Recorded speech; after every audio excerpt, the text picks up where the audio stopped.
What if we made up a soccer club for the US men's national team? A US men's national team soccer club. Or we could just call it USMNT SC. Very catchy name if you ask me. Some might even say the best name out there. And then we got this team, the USMNT SC, and we placed it in every single top 5 league in Europe. How would they do?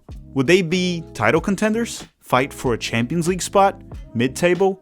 Relegation zone? I guess it also depends on which one of the top 5 leagues. I mean, they're not all the same level. Now, today I'm going to try my best to project this completely made up scenario with the data that we have. I'm going to place the US men's national team in every single top 5 league. And listen, I am taller and better looking than Tom Cruise. And I'm about the same height and equally as good looking as Brad Pitt. On top of all of that, I'm an engineer. So trust me, we're going to get this right. Hello. If you're new here, I'm Filippo and welcome to Tactical Manager TV. And today we're going to be placing the US men's national team in all top 5 leagues and we're going to try to project where they would finish. Don't worry, I'll explain to you very soon what metrics and data we're going to be using for that. But let me know in the comment section down below before we even start, which position would the US men's national team soccer club finish in the Premier League, La Liga, the Italian Serie A, the Bundesliga, and Liga in France? Because those are the 5 leagues that we're going to be placing them in this video. Now make sure to drop a like if you haven't already. Do it right now. Help us hit 1,000 likes. And let's roll the intro and start the episode.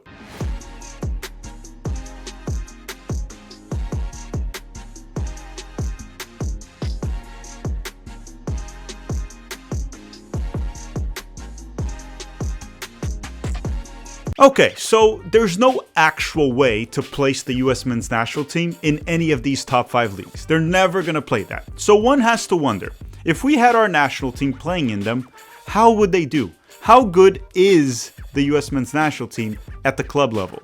But the big question here is, how do we measure that? What data can we use to try to project that? So we could go to Transfermarkt and just check the market value of the US men's national team squad and then see where it ranks in each league. But that metric is flawed. Players at the end of their contract have lower market values, older players have lower market values, English players are inflated due to the Premier League.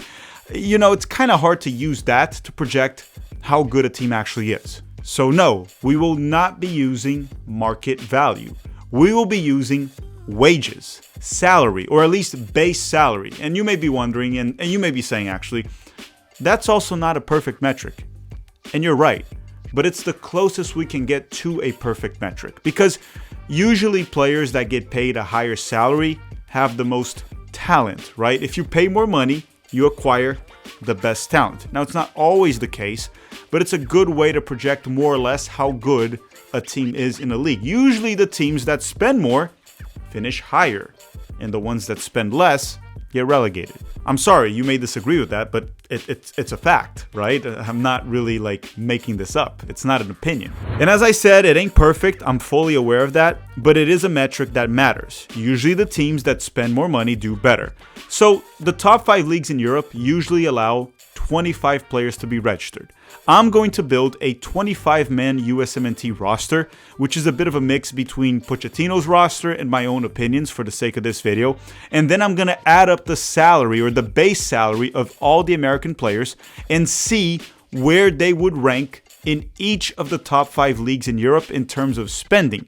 And for this video, I want to keep the source the same. That way we can keep it consistent. So I'm going to use Capology, okay? You can go check that out yourself. I'm going to be using the base salary of the players that is reported in Capology, and the data being used is from February 1st of 2026. All right, let's go through this USMNT 25-man roster so we can get the overall salary, how much we would be spending with these players if this was a soccer club. Remember, 25-man roster. Okay, so goalkeepers, we have Matt Freese, Matt Turner, and Chris Brady. When I added all of their salaries, I got $2.35 million a year, which is roughly 2 million euros per year. Now, the fullbacks, I have Serginho Dest Anthony Robinson, Alex Freeman that just moved to Villarreal, so I guess I'm going to have to guesstimate his salary based on the average salaries of the Villarreal players. And then you have Tim Weah from Marseille and Joe Scally from Borussia Mönchengladbach. When I added up all of their salaries, I got roughly 15 million euros a year. Now, the center backs, we have 4 of them. We have Chris Richards from Crystal Palace, Mark McKenzie from Toulouse, Tim Ream from Charlotte in MLS, and I'm going to put Noah Kai Banks from Augsburg. When you add up all their salaries, you get 6.4 million euros per year. Now, the double pivot midfield, because we're going to play a 3-4-2-1 just like Pochettino, we have Tyler Adams, Johnny Cardoso, Tanner Tessman, Aiden Morris, and for the sake of this video, I'm going to put Yunus Musa ahead of Sebastian Berhalter and ahead of Roldan.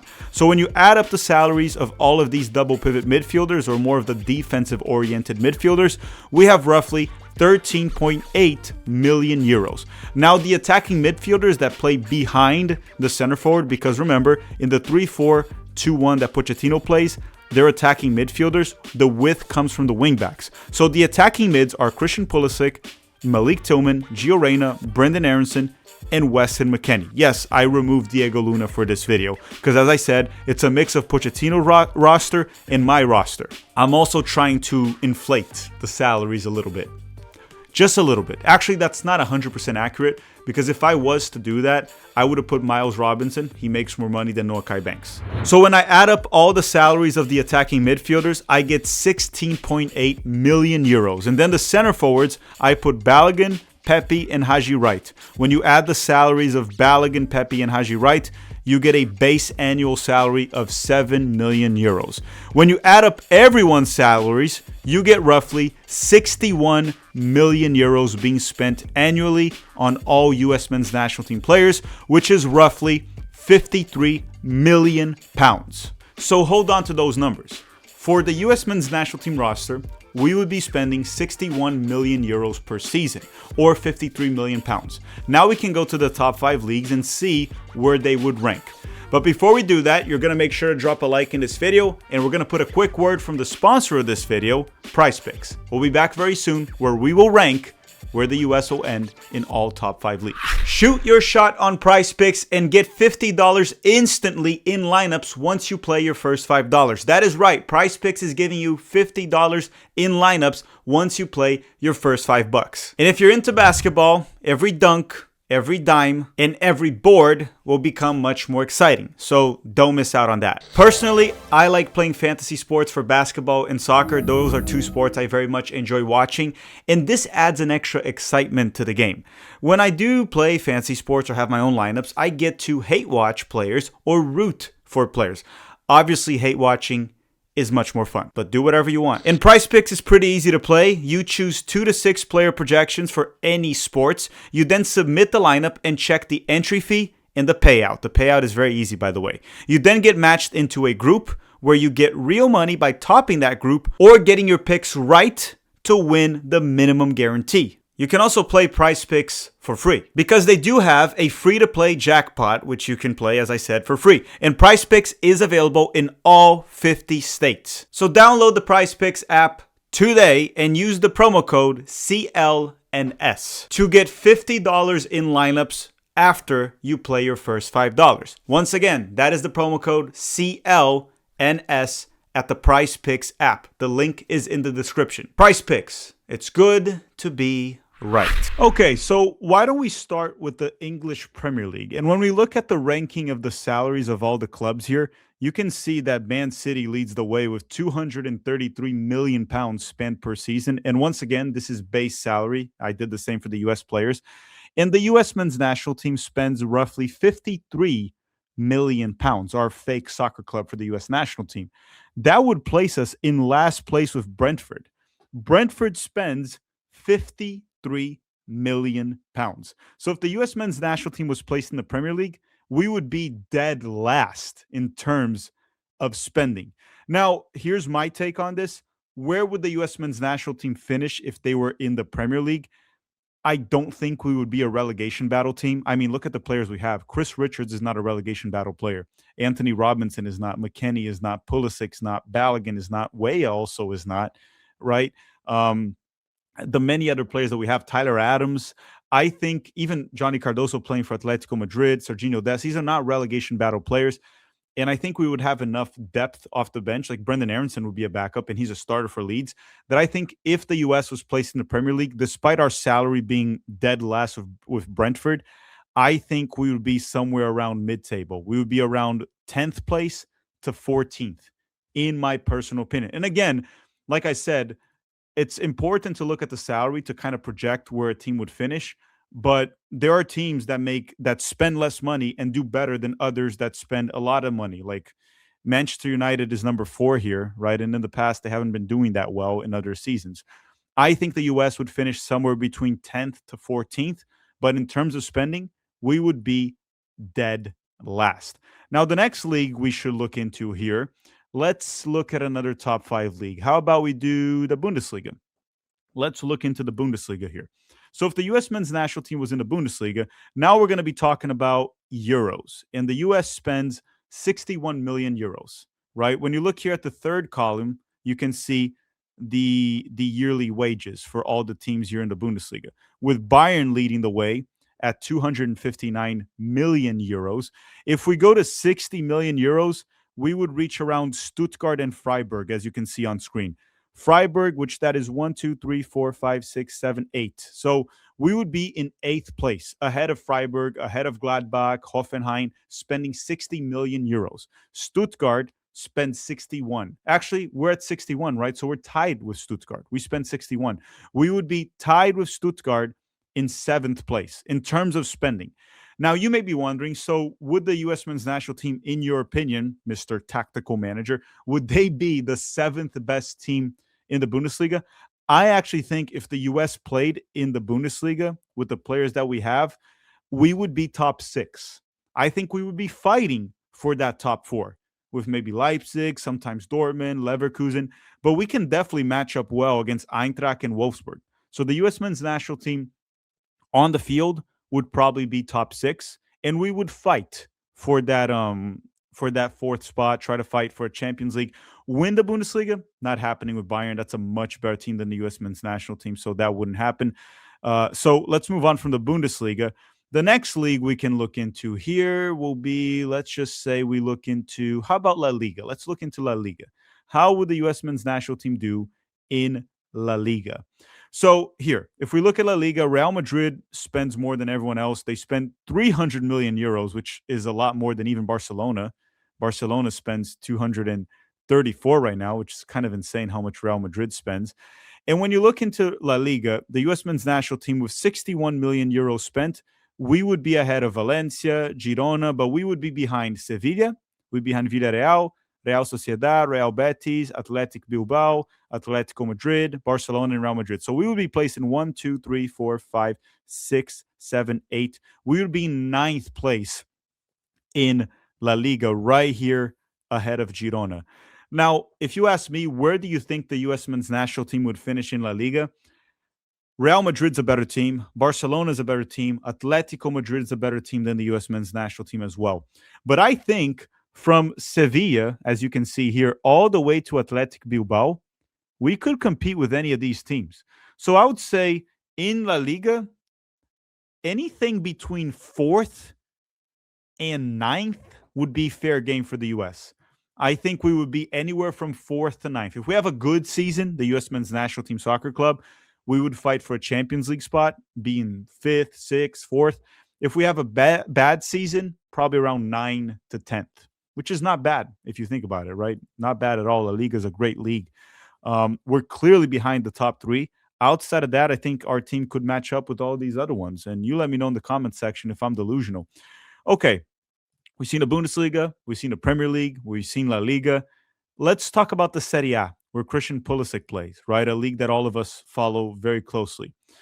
In the Serie A, with 61 million euros spent, the U.S. men's national team would be right here, ahead of Torino, but below Atalanta that spends 64 million euros a season. Inter Milan leads the way at 135, Juve 126, Milan at 99 million euros. And the Serie A is an interesting one because it's a league that I think is very balanced between the clubs. Like if you go from Atalanta till Juventus, the level is very close to the same. So I think Inter Milan, to me, they have a better team than the U.S. men's national team. It'll be very tough for the U.S. to beat them. But when you go from Juventus all the way to Atalanta, even though those are all the teams that are ahead of us, right? 1, 2, 3, 4, 5, 6, 7, 8. There are 8 teams that spend more than the U.S. men's national team, even though Atalanta and Fiorentina, it's very close. I think from Atalanta to Juventus, the U.S. men's national team can beat any of those teams. Like, look at Juventus. Weston McKennie is one of their best players, and he's one of the best players for the U.S. men's national team. Christian Pulisic, when healthy, is probably the best player for Milan, right? If you exclude Modric, even though Modric has aged. So, again, for these top teams, a lot of our top players, they already play for them. And then you look at other guys that we could add, Anthony Robinson, Tyler Adams, and many others, Balogun, Weah. So I think from Atalanta to Juventus, the U.S. men's national team could beat any of these teams. So to me, Inter Milan would be number one. And then after that, the United States, depending on the season, we could finish anywhere from 2nd to 8th place in the Serie A. I think if we have a very good season, we finish in 2nd. If we have a bad season, right here, around where Torino is in terms of spending. Okay? Again, that's just me projecting, but Atalanta is kind of like where we are at 61 million euros spent. Now, the last league would be Liga, a league dominated by PSG, and you all know that, of course. So Liga is another league that Americans have been following a lot more lately.